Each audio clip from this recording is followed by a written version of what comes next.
అమరేంద్ర బాహుబలి అను నేను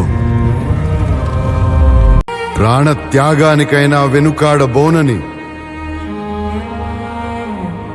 రాజమాత శివగామీదేవి సాక్షిగా ప్రమాణం చేస్తున్నాను.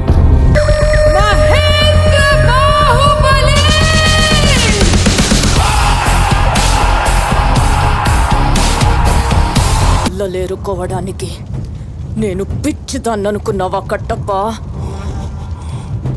చిత్తి పేరుస్తున్నాను.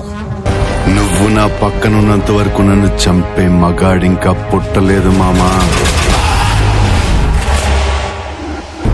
మాహిష్మతి అశ్వదళం అభిముఖం మహారాజ వందనం.